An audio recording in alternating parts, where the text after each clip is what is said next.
With World of Warcraft, we were really trying to look at other massively multiplayer online RPGs and try to identify what were the elements of those games that were fun.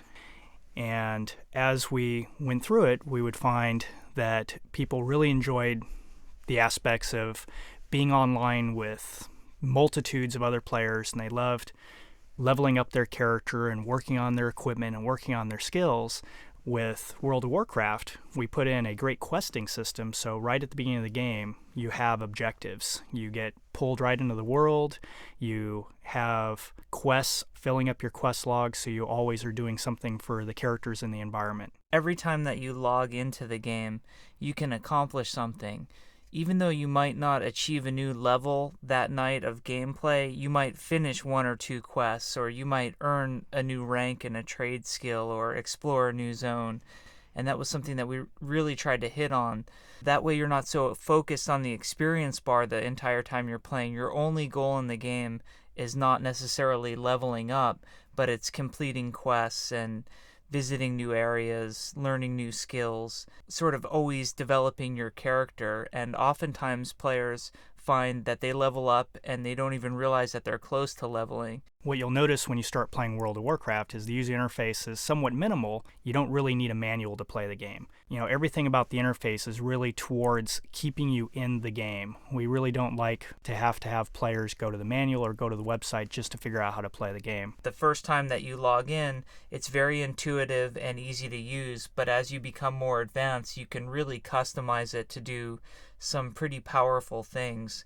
And a lot of our more experienced players will be able to sort of customize for each of their characters and really get the interface exactly how they like it. The quest log is another example of our user interface where we always want to make sure that when you're on a quest, you know what you're supposed to do next. A lot of games in the massively multiplayer genre kind of force you to keep notes or to try to keep track yourself of where you're supposed to go or who you've talked to. We expose all that in the quest log. So once again, players, as they're playing the game, can work on their quests and they can stay in the game the entire time they're playing. Originally, when we started designing quests, we knew that we wanted it to be an integral part of the game. We wanted people in World of Warcraft to have a sense of direction and a sense of purpose right away. So we developed our quest system, which includes a quest log. The quests not only became this sense of fun, but as designers, it allows us to be tour guides almost of the World of Warcraft. There's really no limit to what we can do with our quest systems. As players get to familiarize themselves with World of Warcraft more, they'll realize that quests are almost like the backbone of the game. They really direct the play experience. World of Warcraft is a class-based game. When you first create your character, you have to choose a class archetype that kind of determines the spells and abilities and, to some extent, the way that you'll play the game. When we approached our classes, we wanted to make sure that our classes felt very Warcraft. We would look at the previous Warcraft games, try to determine what are some of the classic things that people want to be able to create. We looked at things like the Druid, very popular unit type in Warcraft 3, so we brought that over as a class. We looked at the Hunter, which has always been, while not itself a true unit in Warcraft 2 or 3, we've always had this concept of the orcs and the trolls being hunters in the environment, and we brought in the Taurens in Warcraft 3, so the Hunter became a class. We also had the classical classes like warriors and mages. When we started designing the spells and abilities for the classes, we really wanted to make sure that each class played as differently from another class as possible. While we looked at something like the mage was a fairly easy class to develop because we knew we wanted him to have kind of all the classical sort of spells like fireballs and frost bolts and the rest. Once we start working on other spellcasters, we really had to stretch our imaginations a little more to really make them feel different than the mage. When we approached the druid, we wanted to give him nature spells, which are somewhat obvious when you look at Warcraft 3. In Warcraft 3, the druid is a shapeshifter. So we brought that element into the druid class, which really makes them play much different than druids in a lot of other games. Our druid can shapeshift into other animal forms. He can shape change into a bear or a jungle cat, and when he's in these other forms, he actually gets entirely new abilities to those shapeshifted forms, and he'll almost play like an entirely different class. The warrior in a lot of other RPGs and morgs is one of the least interesting classes. The warrior traditionally doesn't really have mana or magic or anything of that nature to lend itself to more interesting gameplay dynamics, so we came up with the idea of rage. And instead of having rage work exactly like mana where it starts at 100%, we decided to have it always start at 0. A warrior would start a combat not very angry, and as he takes damage and as he delivers damage to his foe, his rage bar would fill up, and then the warrior would be able to use his rage to execute his special abilities. With the rogue, we had a very similar sort of struggle trying to come up with things that made him feel different. In his case, we gave him energy, which would work a lot like mana, but would very quickly be used up, but would regenerate really fast. So you'd kind of be using it constantly to do some of your special abilities. As you're attacking an opponent and you execute abilities on them, you build up combo points. And the combo points can be seen in the user interface on any particular creature. And once you have at least one combo point on the creature, you can try to execute a finishing move. So that was a way to really make the rogue play very differently from the warrior, where a lot of traditional morgs, they're very similar classes with just a few different special abilities. And that's really been the approach we've tried to take with all the classes. I think one thing that defines players in the world of Warcraft is actually the vast spells and abilities that each of the classes gets. A player can be very basic and new to the genre and still be successful and go out, level up, and have a good time.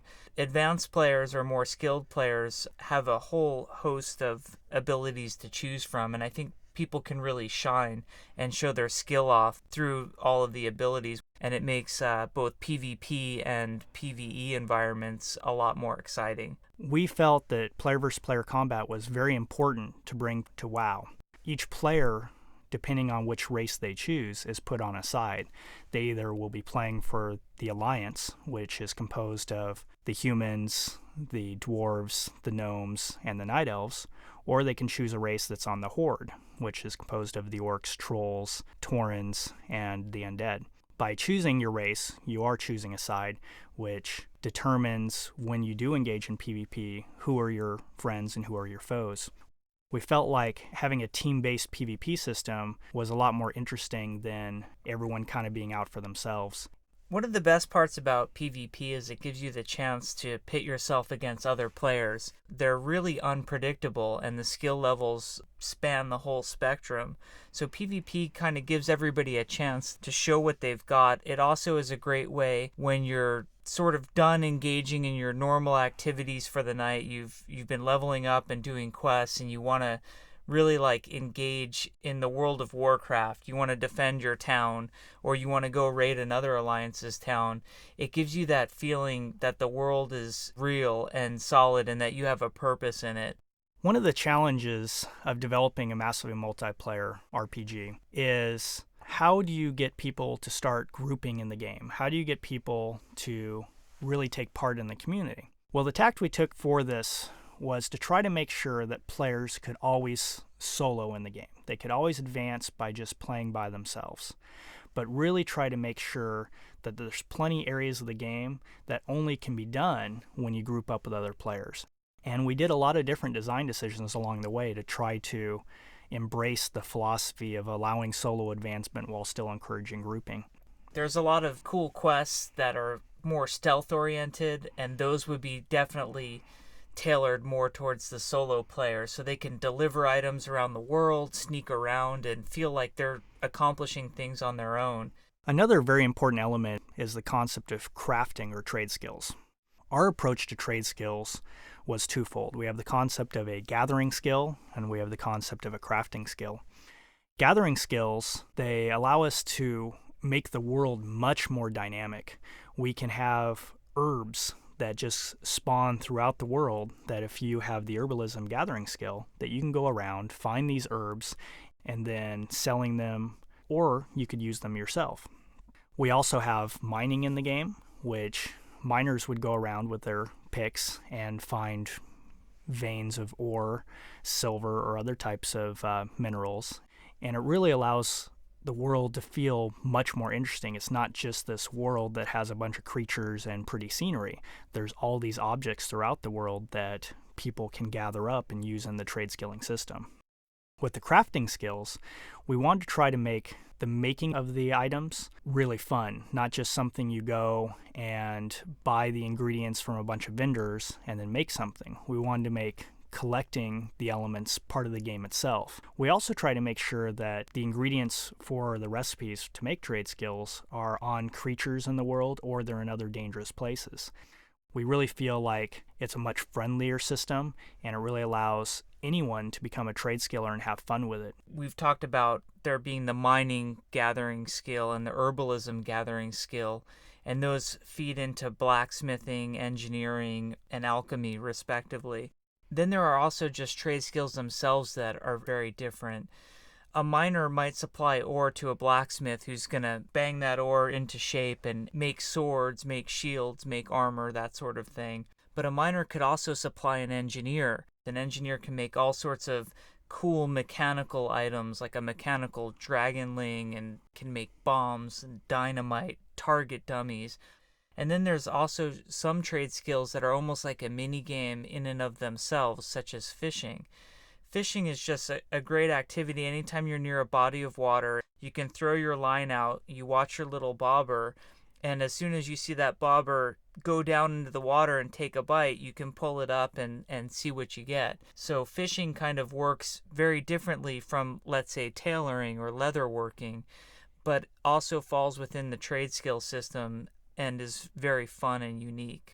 Another one of the core tenets about World of Warcraft when it comes to what we might refer to as our elder game or end game is that while we really are trying to do a really interesting and deep raid game for guilds that want to take on dragons and these powerful creatures, we didn't want our elder game to only be about raid content.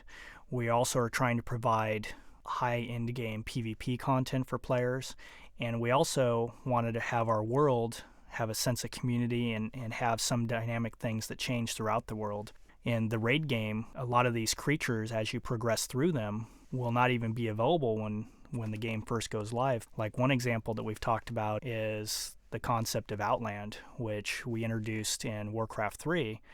And Outland is this area that actually is on another kind of planet that is beyond the Dark Portal. And the Dark Portal has been closed for many years. Players on each of the different realms will have to find out how to open the Dark Portal again, and only once the players of each of these realms open that Dark Portal will people be able to go through it and find all the uber creatures beyond that.